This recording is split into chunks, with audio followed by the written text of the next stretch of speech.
notamment à Marseille. 130 000 personnes, disaient les syndicats le mois dernier. Henrik Davy, si vous êtes moins nombreux tout à l'heure, le député de la France insoumise que vous êtes dira quoi? Que les Marseillais sont résignés? Non, que ça coûte cher de faire grève. Parce que je vous rappelais quand même que ceux qui ont fait les 13 précédentes journées de grève, alors pour un enseignant notamment, c'est près de 1 000 € qu'ils ont perdu. Moi, du temps où je faisais grève en tant que chercheur, j'avais, au calcul, c'est 2 600 € que j'aurais perdu. Si j'avais fait les 13 précédentes journées de grève. Donc évidemment, il y a une fatigue parce que c'est pas simple de faire grève, d'aller manifester, mais la colère est là. Et je crois que le gouvernement aurait tort de parier sur le pourrissement. Il parie sur le pourrissement social. Et il fait un choix antidémocratique en ne laissant pas le Parlement voter. Ça, c'est réellement une erreur. Voilà, vous pensez que la bataille, elle va se jouer encore à l'Assemblée nationale, cette proposition de loi qui abrogerait la retraite à 64 ans. Mais Emmanuel Macron dit, on peut débattre de tout, ça doit respecter la Constitution.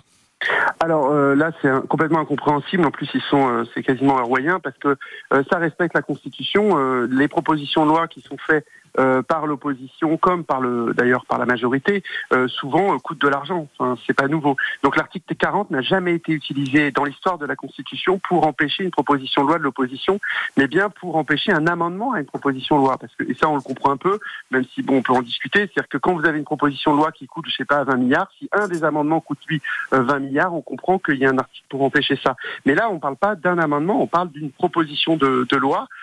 Et c'était ça qui était absolument inadmissible, de vouloir empêcher une proposition de loi parce que elle coûtait de l'argent. Mais néanmoins, ils ont fait une proposition de loi, la majorité récemment, sur bien vieillir. Elle coûtait 8 milliards d'euros et elle est passée. Donc là, c'est pas du tout. Et qu'est-ce que vous ferez si l'article... C'est une enfreinte au droit de l'opposition. Enfin, si l'article 40 est utilisé, qu'est-ce que vous allez faire ensuite? On verra bien. Je suis pas complètement encore persuadé que Yael Braun-Pivet le fera. La présidente de l'Assemblée, oui. La présidente de l'Assemblée, parce qu'elle a dit plusieurs fois qu'elle voulait laisser le libre débat à l'Assemblée. On verra si elle le fait. Elle a subi énormément de pression d'Emmanuel Macron. Il y a eu plusieurs articles là-dessus, ce qui en dit long aussi sur la fragilité et la division qu'il y a au sein de leur camp. Donc on verra bien. Il y aura probablement une motion de censure à un moment ou à un autre.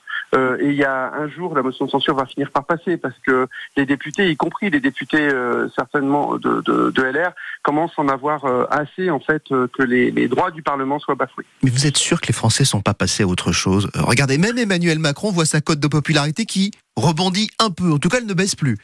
Écoutez, les Français, ils sont peut-être passés à autre chose que les retraites, mais la question sociale, elle est toujours là. Les Français, ils voient que les prix augmentent et que leur salaire stagne. Les Français, ils voient que les loyers explosent et que ils peuvent plus se loger, alors qu'il faudrait bloquer les loyers. Ils voient que les prix de l'alimentaire augmentent.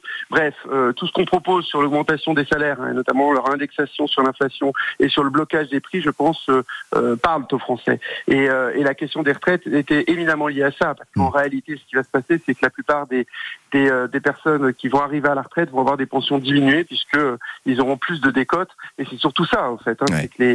Là, vous avez raison. Les retraités vont diminuer. Donc la question du pouvoir d'achat de l'ensemble des retraités comme de l'ensemble des salariés est sur la table, et c'est vraiment la question prédominante pour l'ensemble des Français. Le logement, vous avez raison. À Marseille, 11 000 offres de Airbnb, dont la moitié entièrement dédiée à ça. Est-ce que vous pensez que les mesures qui ont été annoncées hier vont changer les choses? Non, j'ai regardé les mesures qui ont été annoncées hier. Pour l'instant, on n'est pas à la hauteur des enjeux.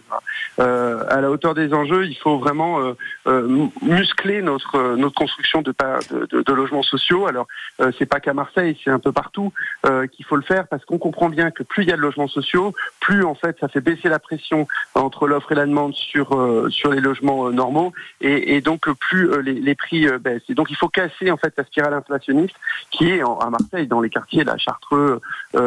J'ai été encore ce week-end ou là à Chaves, là où il y a eu l'effondrement rue Tivoli. Enfin, les prix explosent. Enfin, il faut interdire les locations de courte durée. Florence va le faire, par exemple, voyez. Oui, je pense que c'est quelque chose qu'il faut qu'il soit débattu entre la métropole et la mairie.